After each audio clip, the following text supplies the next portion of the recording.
여러분, 교회가 무엇일까요? 건물일까요? 사람일까요? 모임일까요?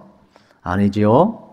여러분, 교회는 그리스도의 몸임을 우린 잘 알고 있습니다. 교회는 하나님의 경륜이 나타난 곳임을 잘 알고 있습니다. 예수 밖에 있던 우리를 하나님께서는 예수님을 보내셔서 십자가에서 우리의 죄를 다 사하시고 믿는 자마다 하나님 자녀 삼아 주어서 예수님 안에 우리를 하나님 자녀되게 해 주셨습니다. 그래서 교회는 굳이 정의를 내리자면 예수를 주로 고백한 성도들의 모임이 교회라고 말씀을 드렸습니다. 그러면 교회가 권위가 있는 것은 사람의 모임이 아니라, 이념의 모임이 아니라, 정치의 집단이 아니라, 친교의 집단이 아니라 하나님이 세우셨기 때문에 교회가 권위가 있는 거예요.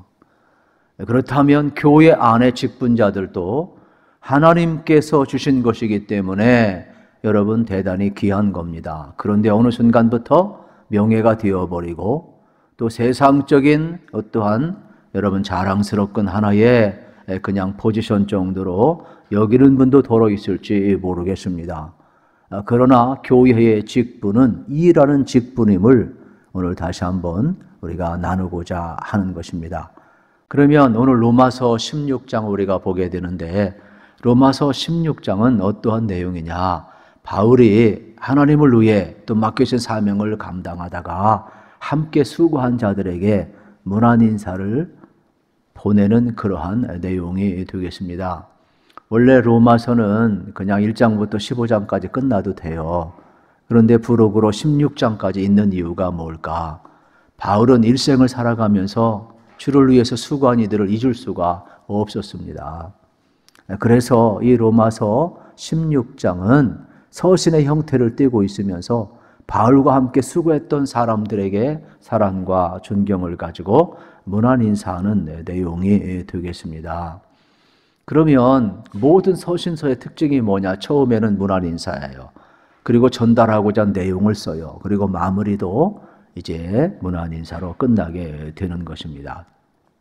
그래서 로마서 16장에는 이러한 서신의 형태가 그대로 다 기록되어 있고, 여기에는 선교에 도와줬던 사람들, 함께 기도했던 사람들, 또 물질로 후원했던 사람들의 이름이 자세하게 기록이 되어 있습니다. 성경에는 두 가지 이름밖에 없어요. 우리 발음하기도 어렵지만은 사실은 하나님을 잘 섬긴 사람들의 이름하고, 또 하나는 하나님을 대적했던 사람들의 이름이 기록되어 있습니다. 저는 여러분들이 기왕이면 교회 역사와 함께 또 하나님 나라의 생명책에 또 행위의 책에 여러분의 이름이 기록될 터인데, 저는 여러분들이 하나님을 잘 섬긴 이름으로 기록되기를 우리 주님의 이름으로 축복합니다. 그러기 위해서 오늘 본문이 추천한 사람이 너무나 많아요. 33명 정도가 되는데 다 이야기할 수 없고 한 세 부류만 이야기를 하고자 합니다. 첫째는 1절에 나와 있어요. 베베 같은 사람을 뽑아야 된다. 우리에게 추천을 하고 있거든요. 1절 말씀입니다. 내가 겐그리아 교회의 일꾼으로 있는 우리 자매 베베를 너희에게 추천하노니 그랬어요.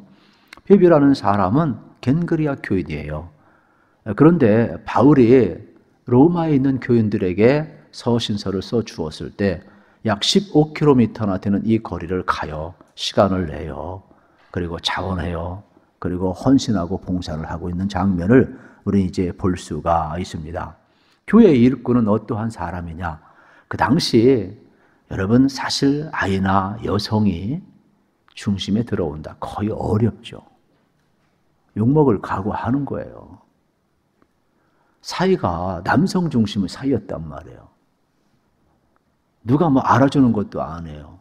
그런데 예수 그리스도 안에서 복음을 위해서 수많은 사회적인 시선을 다 극복해가면서 기꺼이 헌신했던 인물이란 말이에요. 그러니까 여러분 교회 역사를 보게 되면은 시대를 뚫고 일어났던 사람들, 정말로 비비와 같이 주의 일을 했던 사람들. 그래서 성경에서는 뭐라고 이야기를 하느냐? 비비를 교회와 또 바울에게 있어서 보호자였다라고 표현까지 해요. 오늘 본문에 보면 보호자였다.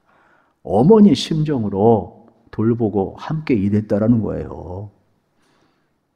교회라는 것은요, 일꾼을 뽑는 거예요. 베베 같은 사람을 뽑지 아니하면 직분을 받아서도 일하지 아니하니까 말꾼이 돼요. 말꾼이 돼버리면 결국 어떻게 되느냐? 교회는 건강하지 못해요. 그래서 교회의 직분은 일꾼이지 입만 살아있는 말꾼이 아니라는 것을 여러분 알으셔야 되겠어요. 그래서 일꾼이라는 것은 헬라어로 오이코노스라는 단어를 쓰잖아요. 이 단어의 뜻은 종, 일꾼, 웨이터, 남자 집사, 여자 집사 이러한 뜻이 있는 거예요. 그러니까 일꾼이라는 것은 어떠한 자세로 일해야 되는가를 명확하게 이야기를 하는 거. 교회 성도로 부름받은 자, 각 직분으로 부름받은 자들은 뭐냐? 오이코노스, 일하는 자들이라 이 말이에요. 내게 주어진 이 사명을 잘 감당하는 그러한 일꾼이 직분자임을 성경은 이야기를 하고 있습니다. 오늘 여러분들이 우리 자신을 먼저 돌아볼 수 있었으면 참 좋겠어요. 나는 정말로 비비와 같이 일하는 일꾼인가 돌아보았으면 좋겠어요. 그래서 고린도전서 4장 2절 잘 알잖아요. 맡은 자들에게 구할 것은 충성이니라 그랬어요. 그러니까 우리가 주의 일을 하는 것 참 영광스러운 직분 아니겠습니까? 얼마나 감격스러운지 모르지요. 주의 일을 할 때 심지어 로마서 12장 11절에 보면 부지런하여 게으르지 말고 열심을 품고 주를 섬기라 그랬어요. 기왕 여러분들이 주의 일을 하실 바에는 부지런하시고 열심을 품으시고 여러분 주님을 위해서 헌신할 수 있기를 우리 주님의 이름으로 축복합니다. 이 봉사의 직분은 열정이 있어야 됨을 우리가 알아야 돼요. 그런데 이 코로나가 참 그러지 않아도 간당간당한 우리의 신앙을 많이 미끄러뜨려 놨어요. 우리가 영적인 데 관심을 가져야 되는데 너무 세속적인 데 관심을 갖게 만들었어요. 그래서 다시 한번 우리가 여러분들이 하나님 앞에 부름받은 자는 복음의 일꾼으로 부름받았다는 것을 기억하면서 다시 한번 초심으로 꼭 돌아가시기를 우리 주님의 이름으로 축복합니다. 그러면 하나님께서 우리에게 또 은혜를 주시지 않겠어요? 그래서 빌립보서 3장 3절에 보면 하나님의 성령으로 봉사하며 그래서 예수로 자랑하고 육체를 신뢰하지 않은 우리가 곧 할례판이라 그랬어요. 교회 봉사는 성령으로 봉사해야 돼요. 자기 열심만 가지고는 안 돼요. 그 열심이 목회를 어렵게 해요. 성령으로 자기를 통제하는 사람, 성령으로 봉사하는 사람. 그래서 교회 일꾼은 기도하는 사람을 세워야 되고 말씀 묵상하는 사람을 세워야 되고 그리스도와 깊은 교제를 나누는 사람을 세워야 될 이유가 어디 있어요? 설령 사람이 실수했어도 회개하고 주님과 깊은 교제하는 사람은 돌이킬 줄 알아요. 그런데 주님과 깊은 교제가 끊어져 버리면 그냥 자기가 최고인 줄 알아. 아주 여러분 어지럽게 되는 거예요. 그래서 교회 일꾼은 성령 안에서 봉사하는 사람을 세우라고 지금 이야기를 하고 있는 것입니다. 특별히 오늘 말씀 속에 보게 되면은 우리가 그리스도 예수로 자랑한다. 성령 안에서 봉사할 뿐만 아니라 예수로 자랑한다. 우리가 예수님을 주로 고백했고 우리가 주님을 따르는 자 아니에요. 종이고 또 제자 아니에요. 당연히 스승을 자랑하고 당연히 주인을 자랑해야죠. 그 종이 여러분, 그 제자가 진정한 제자요, 진정한 종 아니겠어요? 저도 그렇고 여러분도 그렇고 어떠한 모양으로든지 간에 복음을 자랑하시고 예수를 자랑하시고 교회를 자랑하시고 여러분 널리 하나님의 나라가 전파되기를 우리 주님의 이름으로 축복합니다. 이게 우리가 걸어가야 될 길임을 성경은 이야기하고 있는 것입니다. 그러면서 빌립보 3장 3절 하반절에 뭐라고 이야기를 합니까? 그리스도 예수로 자랑하고 육체를 신뢰하지 아니하는 우리가 곧 할례판이라. 예수님을 자랑하고 우리가 정말 표면적 할례파가 돼서는 안 돼. 유대인들은 표면적으로 아브라함의 후손이다. 참 믿음도 없으면서 할례를 받으면서 우리는 선민이다. 진짜 마음의 할례를 받지 못하면서 그러다 보니까 이방인들을 무시하잖아요. 이거는 바울이 볼 때 잘못이다. 표면적 유대인이 참 유대인이 아니요. 내면적 유대인이 마음의 할례를 받은 사람이 여러분 참 하나님의 백성임을 바울이 지금 지적을 하고 있어요. 우리말로 이야기하면 이런 거죠. 우리가 육체의 할례를 얼마든지 자랑스럽게 여길 수는 있어요. 그러나 그것이 교회 공동체를 해쳐요. 예를 들어서 내가 우리 교회에 몇십 년 다녔다. 내가 사이에서 정말로 좋은 대학을 나왔다. 뭐 그게 나쁜 건 아니잖아요. 또 내가 사회적 소셜 포지션에 사회적 지위가 또 이렇다. 그건 나쁜 건 아니지만은 그걸 교회 공동체에서 내세우게 되면은 결국 어떻게 되겠어요? 그거는 육체의 할례파에 속한다는 거죠. 그러니까 오늘날 우리 교회가 건강한 교회로 가고 정말로 주님 기뻐하시는 교회로 가려 하면 여러분 어떻게 되겠어요? 우리가 참 그리스도인이 되고 성령을 따라서 여러분들이 봉사하고 살아가게 될 때 여러분 우리 교회는 내게 주어진 직분이 자랑이 아니라 발꾼이 아니라 정말로 일꾼이 될 줄로 믿습니다. 그래서 성경은 철저하게 직분자는 일꾼임을 우리에게 지금 가르쳐 주고 있어요. 교회에서도 마찬가지예요.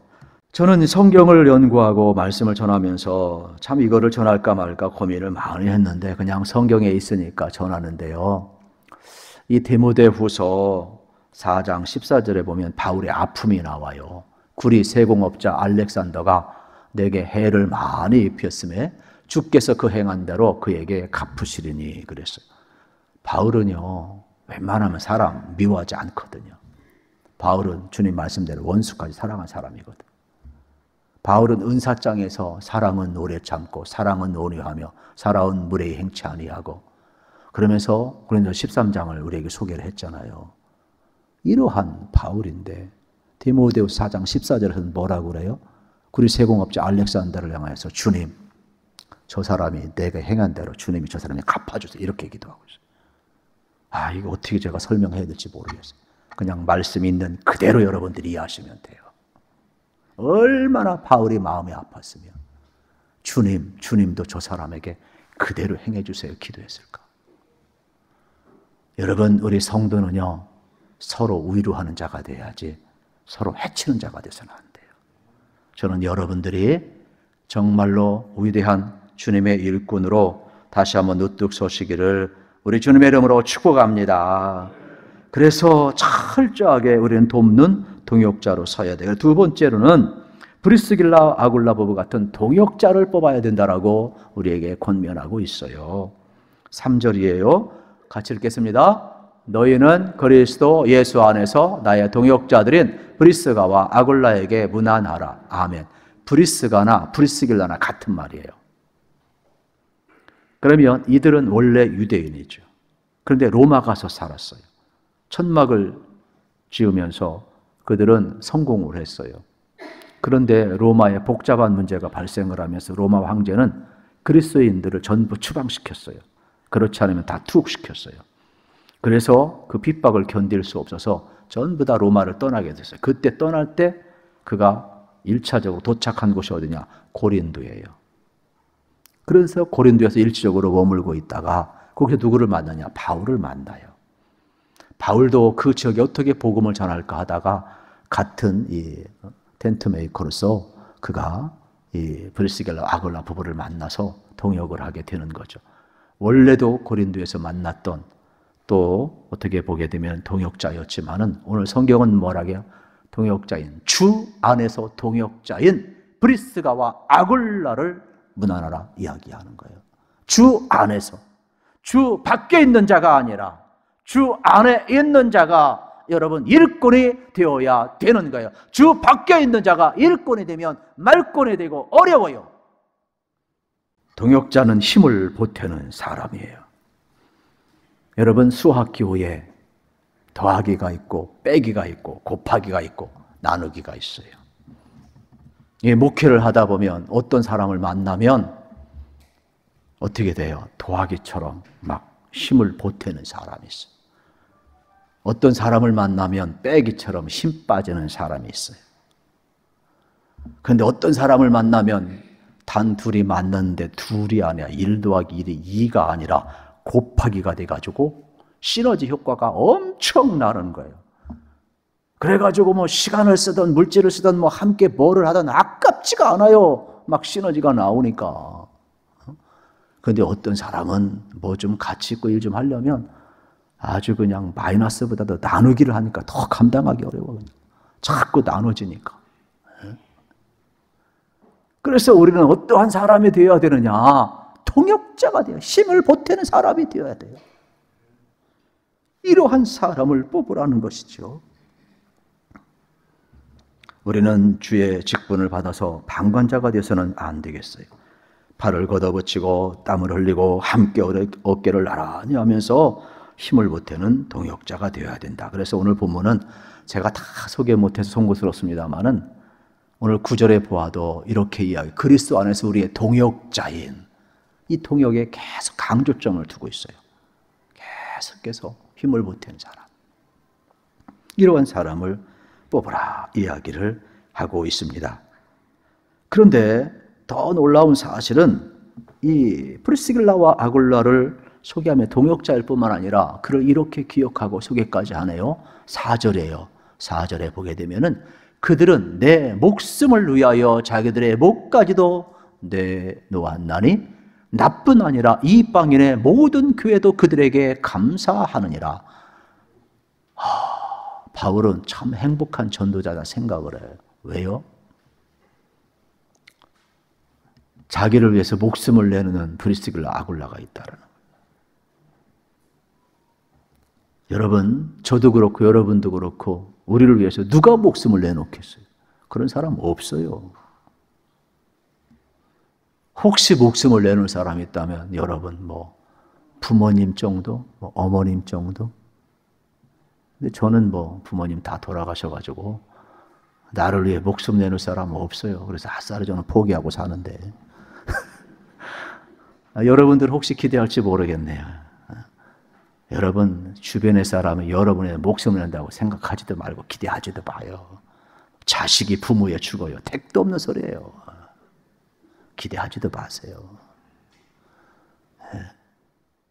그런데 프리스길라와 아글라 부부가 바울을 위하여 자기 목까지 내어놓았다는 거예요. 수고할 뿐만 아니라 동역할 뿐만 아니라. 그럼 이거는 단순한 바울을 위한 목숨을 내놓는 겁니까? 그게 아니죠. 여기엔 깊은 뜻이 있어요. 바울이 주님을 위해서 하나님의 경륜에 따라서 부활하신 주님을 만나고 이방 선교를 위하여 자기의 모든 열정을 불태우고 목숨까지 내어놓았잖아요. 그러니까 바울이 자기 목숨을 주를 위하여 내어놓고 살아가니까 프리스길라 아굴라 보고도 주님 만났고 주님 안에서 일꾼으로 세움받은 그 사람, 목숨 주님 위해서 내어놓았는데 왜 선교사역에, 왜 바울 사역에 자기 목숨을 안 내놓겠어요? 우리도요 마찬가지예요. 여러분 주님을 위해서 이러한 심정으로 우리가 일하게 되면 우리에게도 좋은 동역자를 붙여주시고 또 우리 자신도 좋은 동역자가 될 줄로 믿습니다. 세 번째로 여러분 우리에게 추천하는 인물은 너무 많아요. 그런데 그냥 마리아 같은 사람을 뽑아야 된다. 이렇게 정의를 좀 내리고 싶어요. 6절에 이렇게 소개를 합니다. 너희를 위하여 많이 수고한 마리아에게 분하나라. 강조점은 뭐냐? 많이 수고한. 보통 수고는 다 해요. 성경에는 마리아가 많이 나와요. 그런데 오늘 본문은 구체적으로 이게 막달라 마리아인지, 일곱 시대의 마리아인지, 수리아 여인의 마리아인지, 누구의 어머니 마리아인지, 수잔나 마리아인지 아무도 안 나와요. 그냥 마리아로 나와요. 그러면 뭘 강조하느냐? 여기에서 마리아라는 이 많은 이름 가운데 이분을 소개하는 것은 뭐예요? 바울과 함께 했던 동명이인의 수많은 여인들이 있었지만은 이 마리아처럼 정말로 수고를 했는데 더 많이 수고하는 사람. 이 사람은 자기 일만 해도 되는데 더 다른 사람 일까지도 같이 감당하는 사람. 수고를 넘치도록 하고 있어요. 그래서 바울은 지금 이야기를 하고 있는 장면을 보게 되는 건 마리아는 많은 수고를 했다고 강조하고 있습니다. 힘에 버거울 정도로 여러분 일을 감당하고 있는 거예요. 그런데 우리가 살다 보면 대충 하는 사람도 있고 그냥 피해가는 사람도 있고 다 그런 것 있지요. 그러나 저는 여기 나와 있는 사람들처럼 정말로 여러분들이 한번 최선을 다했으면 참 좋겠어요. 우리 주님이 다 아실 줄로 믿습니다. 여러분 꼭 믿으셔야 돼요. 그래서 12절에도 이렇게 또 말씀해요. 주 안에서 수고한 드루베나와 드루보사에게 문안하라. 주 안에서 많이 수고하고 사랑하는 보시기 문안하라. 주 안에서 수고하고 많이 수고하고. 그러니까 여러분, 교회라는 곳은 성령님께서 힘을 주시지만은 이렇게 주 안에서 많이 수고한 자를 사랑과 존경으로 알아주라고 이야기를 하고 있는 겁니다. 바울은 이러한 수많은 사람들이 있었기 때문에 그 핍박길을 걸어갔어요. 외로운 길을 걸어갔어요. 선교길을 걸어갔어요. 만약에 이렇게 수고한 자들, 일꾼들, 동역자들 더 많이 수고한 사람이 없었다면 바울은 벌써 지쳐나가 떨어졌을 거예요. 탈진 금방 했을 거예요. 사람이요, 번아웃 되는 건 시간 문제예요. 여러분, 스트레스가 얼마나 많은데. 그런데 바울이 이들을 기억하며 마지막 순간까지 그들에게 문안하라, 사랑과 존경을 가지고 그들 좀 알아줘라, 이 말이에요. 그래서 4절을 다시 한번 강조하면 내 목숨을 위하여 자기들의 목까지도 내놓았다. 6절, 7절 너희를 위하여 많이 수고했다. 나와 함께 갇힌 자 되었다. 12절 주 안에서 수고하고 주 안에서 많이 수고하고 사랑하는 자라고 그랬습니다. 또 13절에 보면 그의 어머니 곧 내 어머니라. 루포의 어머니를 바울은 내 어머니래요.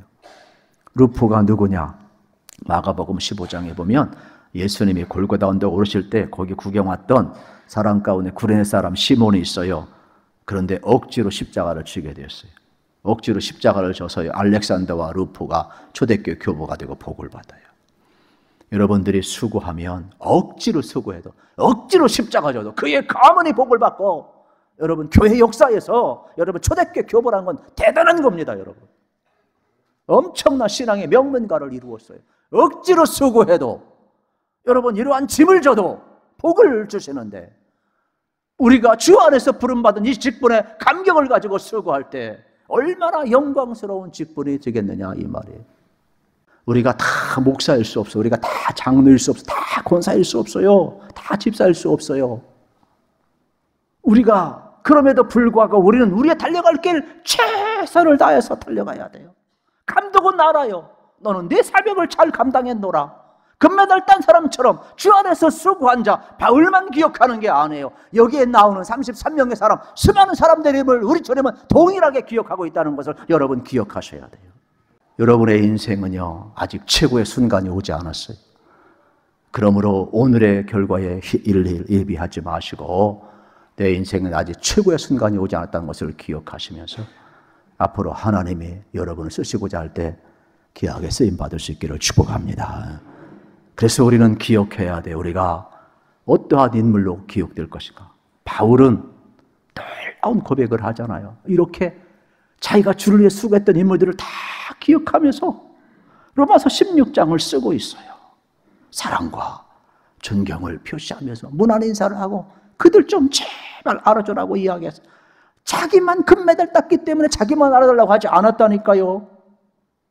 금메달은 하나밖에 없어요. 자리는 정해져 있어요.